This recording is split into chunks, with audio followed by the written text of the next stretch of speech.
Open enrollment for people with Medicare ends December 7th, and while healthcare costs rank most burdensome among common living expenses for seniors, a new report, The Cost of Complacency, reveals that seniors are more likely to comparison shop for groceries, gas, and cable service than they are to shop for a Medicare plan. Joining us now is Bart Astor, the author and expert in life's transitions and elder care, to discuss the risks faced by seniors when they don't take the time to review their Medicare plans. Thank you for joining us. My pleasure. Thank you, Elsa. So tell us about the Cost of Complacency survey. Sure. The WellCare Cost of Complacency survey they polled over 1,000 seniors to get a sense of what their behaviors and attitudes towards healthcare was. And as he pointed out, they look at over 60% do not even check their coverage on an annual basis. They look at some of these other costs. They don't comparison shop, as you pointed out, and yet it's such a burden to them for their living expenses. But they don't seem to want to review it, and I think that's a little bit of a danger for them. Why do you think that is? Well, what happens, there are two things. One, it's a danger to them in that they may not get the kind of coverage that they need.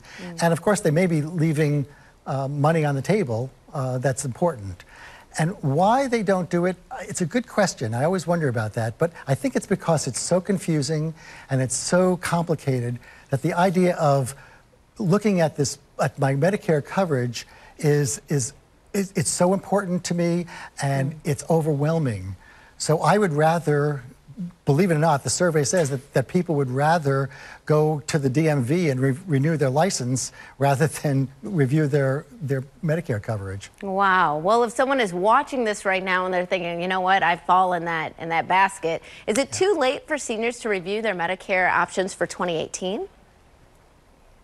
No, it's not too late. In fact, and I also have fallen into that same category of putting it off. But no, they have until December 7th, which is coming up in a couple of weeks, to actually lock in the plan that's best suited for them for next year.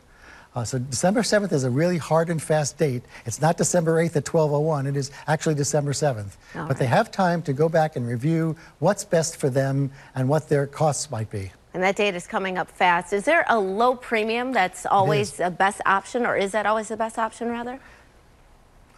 No, it's clearly not. And you know, premium is just one part of the costs. The premium is important, but then there are other costs that are involved. For example, you may have high deductibles, or you may have run into lifetime limits on certain diagnostic tests.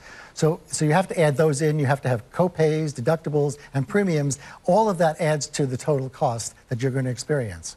It's a lot of information. What additional tips or advice do you have for choosing a Medicare plan? Yeah, I want to encourage people to look forward and not in the rearview mirror. You have to know what your life is going to be in the future. That is after January. So you have to plan forward and not just be on autopilot.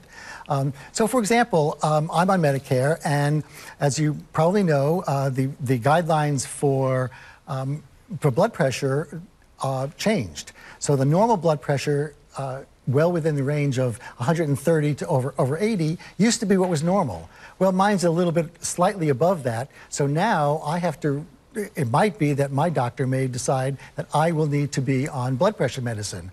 Well, if so, I have to make sure that my Medicare plan covers that additional prescription drug that it may not have included. So it's important to look forward and not just look behind. So you have to look at what other coverage you might want to need. And of course, our health care does change every year. So if I need vision care, or if I need dental care, or as I said, the diagnostics that you might need for things like PET scans and MRIs. Absolutely. You have to kind of plan for those as well. Bart, thank you so much. We really appreciate you taking the time. And when we come back, there's help for assisting your child with ADD and getting ready for the day. We'll be right back.